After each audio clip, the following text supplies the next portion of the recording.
The UK employment market is sitting on a ticking time bomb that's about to explode, and when it does, millions of British workers won't know what hit them.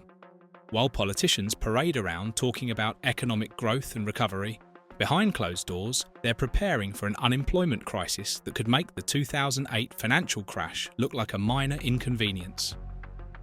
What you're about to discover isn't just disturbing, it's information that certain people in power desperately don't want you to know. Because once you understand what's really happening to Britain's job market, you'll realise why so many wealthy individuals are already making moves to protect themselves while ordinary workers are being left in the dark dot right now. The government claims unemployment sits at just 4.3%, but this figure is one of the most misleading statistics ever pushed on the British public. Here's what they're not telling you. There are currently 9.3 million people of working age who aren't in employment and aren't counted in unemployment figures. These are the economically inactive people who've given up looking for work entirely because the system has failed them so completely. When you add these hidden unemployed to the official numbers, the real unemployment crisis affects nearly 1 in 4 working age adults in Britain. But it gets worse. Among young people aged 16, 24, the real unemployment rate when you include those who've stopped looking reaches a staggering 31%. Almost 1 in 3 young Britons can't find proper work. Graduate unemployment has hit its highest level in 15 years, with 42% of recent university graduates either unemployed or working in jobs that don't require a degree. These aren't lazy people. These are qualified, educated individuals who've done everything society told them to do, only to find there's nothing waiting for them. The government knows these numbers would cause panic if they were widely understood, which is exactly why they bury them beneath layers of statistical manipulation. And here's something that should terrify every working person in Britain. The employment that does exist is increasingly worthless. If you think having a job means you're safe, think again, because what's happening to wages will shock you to your core. Make sure to hit that like button and subscribe if you want to stay informed about the economic storm that's heading our way, because trust me, you need to know what's coming next for Britain's economy and housing market. The wage crisis destroying British workers is far more severe than any politician will admit. While they boast about minimum wage increases, here's the brutal reality. Real wages, when adjusted for true inflation, have fallen by 18% since 2019. The average British worker now has less purchasing power than they did in 2007. We've gone backwards by nearly 2 decades, but the official inflation figures are themselves a lie. When you factor in real housing costs, energy bills and food prices, actual inflation for working families runs at nearly double the official rate. A salary of £35,000 today buys what £24,000 bought just 5 years ago. Middle-income earners are being systematically wiped out. Zero-hour contracts now trap 1.1 million workers in employment that offers no security, no benefits, and no future. Another 3.7 million are stuck in part-time work when they desperately need full-time hours. The gig economy that was supposed to offer flexibility has become a prison where workers have all the responsibilities of employment but none of the protections. Even those with seemingly good jobs are drowning. Professional salaries haven't kept pace with the cost of living, forcing teachers, nurses, and other essential workers to use food banks.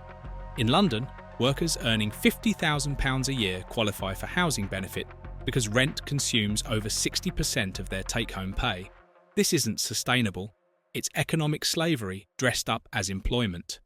And while British workers struggle to survive on wages that don't cover basic living costs, something even more sinister is happening in corporate boardrooms across the country. Major employers are preparing for a mass exodus from Britain that will devastate the job market beyond recognition. The recent national insurance increases aren't just another tax, they're the final straw that's forcing businesses to make brutal decisions. Every single major employer I've spoken to is planning significant redundancies in 2025. We're talking about cuts of 20 to 30% of their workforce, and that's the conservative estimate. International companies are already moving operations to Ireland, Netherlands, and Eastern Europe, where employment costs are lower and regulations less punitive. 3 major banks are planning to shift their entire back-office operations abroad by mid-2025, eliminating 45,000 UK jobs. The tech sector, once Britain's bright hope, is hemorrhaging positions as companies realise they can hire 3 developers in Poland for the cost of 1 in London. But here's the part nobody's discussing. Artificial intelligence is about to eliminate entire categories of British jobs at a speed nobody anticipated. Customer service, administration, basic accounting, content creation, even junior legal work. All of these roles will largely disappear within the next 18 months.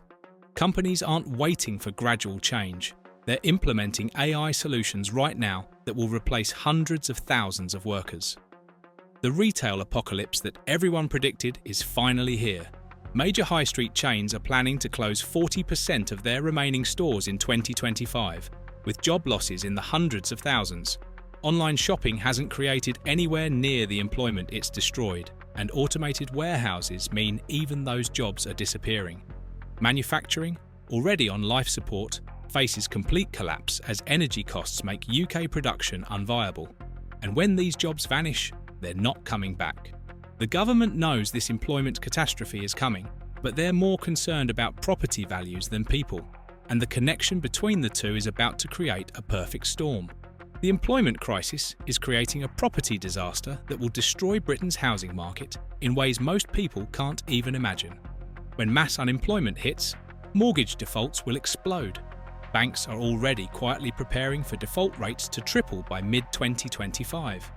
Internal documents from major lenders show they expect 400,000 households to fall into serious arrears within the next year. But they're not telling customers this because it would trigger a panic sell-off that would crash the market overnight. Landlords are facing a tsunami of rent arrears as tenants lose their jobs. Current data shows 14% of tenants are already behind on rent, but that number could reach 35% when the full employment crisis hits.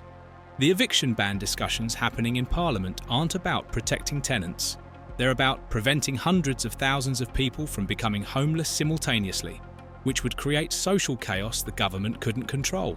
Young people are already completely locked out of property ownership, but what's coming will ensure an entire generation never owns homes. With mass unemployment looming, banks are tightening lending criteria to levels not seen since the 1970s. Soon, you'll need a 30% deposit and proof of employment in a protected sector just to be considered for a mortgage. The buy-to-let market that many relied on for retirement income is about to implode as tenants can't pay and property values crater. Estate agents are privately warning clients to sell investment properties now, before the crash becomes obvious to everyone.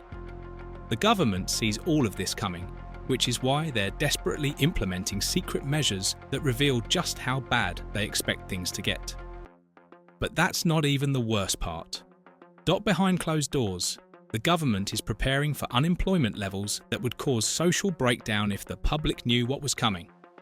They're quietly expanding universal credit processing capacity to handle an additional 3 million claims by June 2025. New crisis management teams are being recruited to deal with what they term mass economic displacement events, bureaucratic speak for millions losing their jobs simultaneously. The Department for Work and Pensions has been instructed to prepare for unemployment benefits claims to double within 6 months, but they're being told to delay and deny claims wherever possible to prevent the system from collapsing.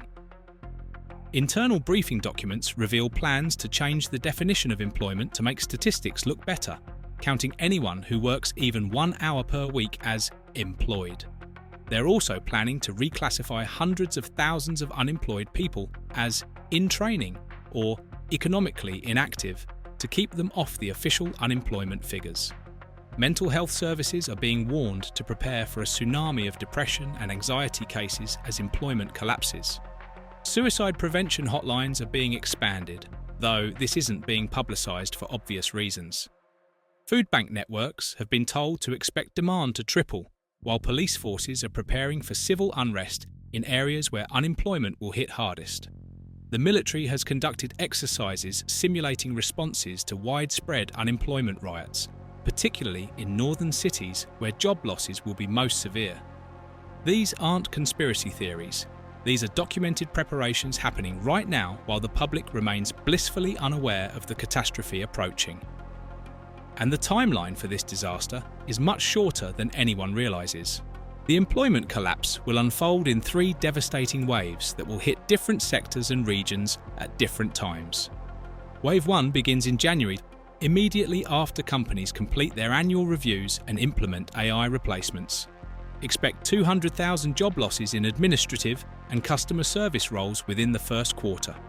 Finance, insurance, and professional services will shed 15% of their workforce as automation takes over routine tasks. Wave 2 hits in April when the new tax year begins and increased employer costs bite.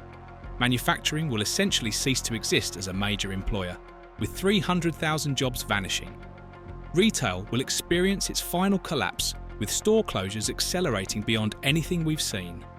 Construction, already struggling, will see projects cancelled and workers laid off en masse as the property market freezes. Wave 3 arrives by September 2025, when the full economic impact becomes undeniable. This is when white-collar professions previously thought safe will face decimation. Middle management positions will be eliminated as companies flatten their structures to survive. Even sectors like healthcare and education will see significant job losses as budgets are slashed. London will initially seem insulated, but will eventually face the worst collapse as financial services abandon the city. Manchester, Birmingham and Leeds will see unemployment rates exceed 20% in formerly thriving business districts. But it's the smaller cities and towns that will be completely devastated. Places like Middlesbrough, Blackpool and Stoke could see effective unemployment rates above 40% when you include the hidden jobless. The social fabric of these communities will completely unravel, creating poverty and desperation on a scale Britain hasn't seen since the 1930s. Yet even as this catastrophe unfolds, there are specific steps you can take to protect yourself, though most people won't act until it's too late. The harsh truth is that traditional employment as we know it is ending, and only those who adapt now will survive what's coming. If you're in retail, administration, customer service, or any routine office job, you need to retrain immediately. These positions will be extinct within 18 months. Skills in AI management, renewable energy, and healthcare support are the only growth areas, but even these will be competitive beyond belief. If you have any savings, convert at least 30% to hard assets now. Not property, which will crash, but commodities and essentials that hold value during economic collapse. The pound will be devalued to manage the crisis, destroying cash savings. Keep enough liquid funds for 6 months of expenses, but anything beyond that needs to be protected from the coming currency debasement. Those with mortgages should consider selling now while prices are still elevated, especially if your employment is in any vulnerable sector. Renting will become cheaper than buying as desperation drives rental prices down, and you'll have flexibility to move for whatever work remains available. Network building is now survival. Your connections will matter more than your qualifications when jobs become scarce. Start developing multiple income streams immediately, even if they're small, because relying on a single employer is now economic suicide. Learn practical skills that can't be automated: plumbing, electrical work, emergency repairs. These will have value when white-collar work disappears. Stock up on essentials now while you still have income. When unemployment explodes, supply chains will struggle, and prices for basics will soar even as wages collapse. The divide between those who prepare now and those who wait will be unbridgeable. Poverty or survival. There won't be a middle ground. The UK employment crisis isn't coming. It's already here, hidden beneath manipulated statistics and government propaganda. When the truth becomes undeniable, panic will set in, but by then it will be too late for most people to protect themselves. The wealthy already know this, which is why they're quietly moving assets abroad and preparing for societal breakdown. What you do in the next few weeks will determine whether you're among the prepared few or the desperate many. This isn't pessimism. It's reality that those in power don't want you to see until it's too late to react. The signs are everywhere if you know where to look, and now you do. The question is, will you act on this knowledge, Or will you be another casualty of Britain's hidden depression?